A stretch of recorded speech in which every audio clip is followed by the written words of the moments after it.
Hello guys, सधैँ हामी बाबु छोरा तेस्रो भ्लग लिएर आएका छौँ हजुरहरू समक्ष। सधैँ चाहिँ बाबु छोरा हामी फ्रेस हुनतिर लाग्यौँ।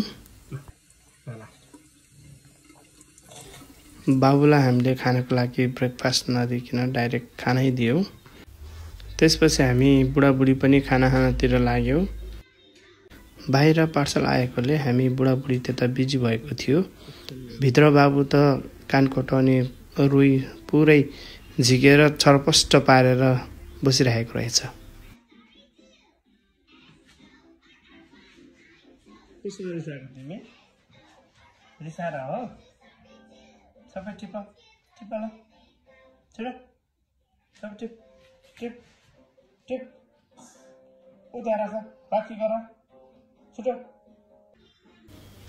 मेरो सानो भनेको चाहिँ मान्ने गर्छ आजभोलि। आज चाहिँ हामी बाउ छोरा आमा मिलेर समुद्र हेर्नको लागि जानको लागि म छोरालाई रेडी गर्दैछु। त्योभन्दा पहिला हामी बाबुलाई एकछिन पार्कमा खिलाएर हामी सम्पूर्ण परिवार नै समुद्र हेर्नको लागि जान लागिरहेको छौँ। बाबुलाई चाहिँ छिनछिनमै खानेकुरा दिइराख्नु पर्ने हुन्छ र अहिले उसको बेस्ट खानेकुरा भनेको नै नेपालीमा हलुवा बेद र जापानिजमा खाकी भनेर भनिन्छ।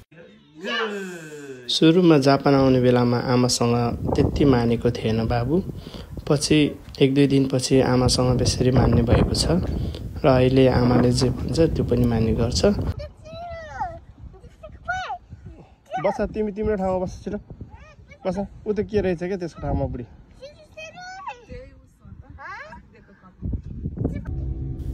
र गाडी चढ्ने भनेपछि आजभोलि ऊ बेसरी खुसी हुन्छ।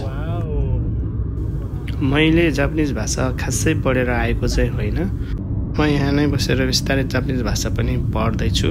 कारलाई कुरुमा भन्दो रहेछ र त्यसै गरी बाटोलाई चाहिँ मिची भन्दो रहेछ र ट्राफिक सिग्नललाई चाहिँ सिङ्गो भन्दो रहेछ। त्यसै गरी अब हामी बाबुलाई पार्कमा लिएर जाँदैछौँ र पार्कलाई चाहिँ जापानिज भाषामा कोइन भनेर भनिन्छ। पार्कमा ल्याएको के 5 मिनट भएको थियो। बाबुले त खट्टुमै सु गर्यो। हे तेरिका। त्यसपछि फेरि हामी घर फर्क्यौँ र बाबुलाई अर्को कपडा लगाएर हामी समुद्र हेर्नतिर लाग्यौँ। जाँदा बाटोमा खेतीयोग्य जमिनहरू रहेको थियो जहाँ धानहरू फलिरहेको थियो। जीवनमा नै समुद्रलाई यति नजिकबाट निहाल्न पाउँदा एकदम खुसी लाग्यो। जाँदा बाटोमा बाबु सुतेको हुनाले बाबु चाहिँ गाडीमै सुत्यो र बुढी र म चाहिँ समुद्र निहाल्दै केही छिन रमाउनतिर लाग्यौँ। समुद्रलाई चाहिँ जापानिज भाषामा उमी भनेर भनिँदो रहेछ र पानीलाई चाहिँ मिजु भनेर भनिँदो रहेछ। जापान आएको पनि दोस्रो हप्ता भएको रहेछ। नेपालमा हामीले राम्रो बिजनेस पनि छाडेर आएका हौँ। साथीभाइ इष्टमित्रहरूलाई धेरै नै सम्झिरहेको छौँ।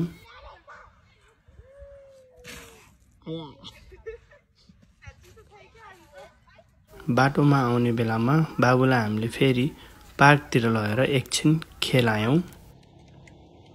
केही छिन पार्कमा खेलिसकेपछि हामी बाहिर निस्केका थियौँ र बाटोमा आउँदै गर्दा हामीले बाटोमा पैसा हालेर सामान किन्ने एउटा मेसिन देख्यौँ।